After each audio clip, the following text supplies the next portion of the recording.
chekib etilgan masjidning o'rniga mehmonxona salmoqchi bo'lgan Elton şirketining qarshiligiga uchirdi. Yangi Arab porining 9-sentabrdagi xabariga ko'ra, Amerika Islom munosabatlari kengashi va boshqa kishilik faoliyatchilari Elton şirketining Sharqiy Turkistondagi chekib etilgan masjidining o'rniga mehmonxona selish qaroridan bir hafta ichida yenishni talab qilgan. Undaq bo'lmagan taqdirda Elton şirketining xalqaro miqyosida boyqut qilishga duch keladiganligini uqtirgan.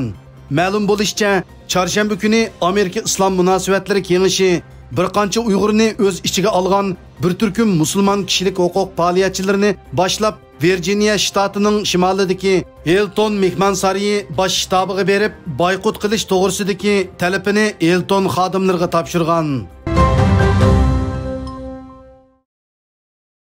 Biden bilan Xi Jinping telefon suhbati o'tkazdi.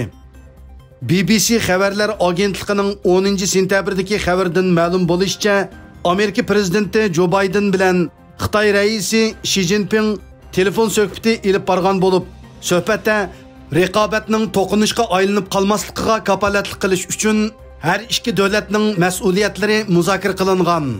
Oqsaroyning bayonotida bildirilishicha, bu qitimliq suhbatda ikki davlat o'rtasidagi o'rtaq manfaat va qimmat qarashlarining o'xshamaydigan taraflari to'g'risidagi masalalar asosiy tema qilingan. Yaqinqi mezgillarda Amerika-Xitoy munosabati jiddiylashgan bo'lib, savdo, josuslik, yuqumli kasal qatorliq sohalarda ikki davlat o'rtasida to'qinish yuz bergan. Amerika Xitoyni Sharqiy Turkiston, Tibet va Hong Kongdagi kishilik huquq dafsandichiligi, Janubiy dengizdagi qonunsiz egilik huquqi talab qilish qilmishi sababli tanqid qilib kelgan bo'lsa-mu, Xitoy hukumatı buni izchil turda rad qilib, Amerika bilan o'zanga so'qishtirib kelgan. Bu Biden bilan Xi Jinpingning 7 oydan buyonqi tunji navbatlik telefon suhbati o'tkazishgan.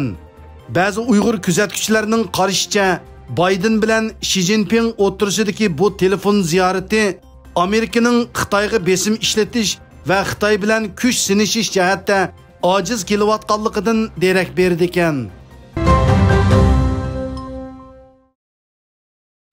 Xitoy Sharqiy Turkiston va Tibet rayonlarida 30 aerodrom qurdi.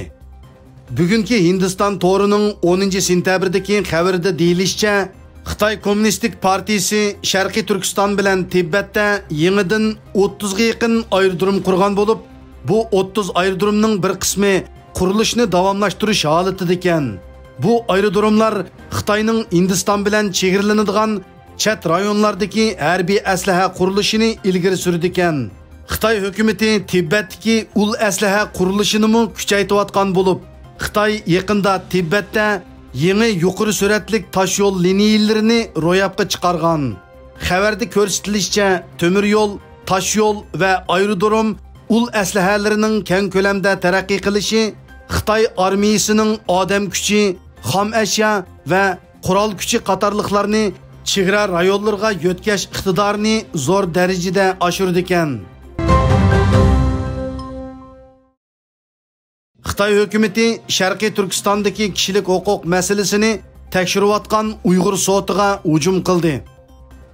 Amerika ovozi to'rining 10-sentabrdagi xabardan ma'lum bo'lishicha, Xitoy Kommunistik partiyasi 9-sentabr Beijingda muxbirlarni kutib olish yig'ini o'tkazib, 9-oyning 10-kunidan 13-kunigacha Londonda ichiladigan Uyg'ur sotini tanqid qilgan. Xitoy diplomatiya ministrligining bayonotchisi Zhao Lijian guvohchilarni artistlar, sotni bo'lsa qonun, adolat yoki haqiqat bilan munosabati yo'q deb bildirgan.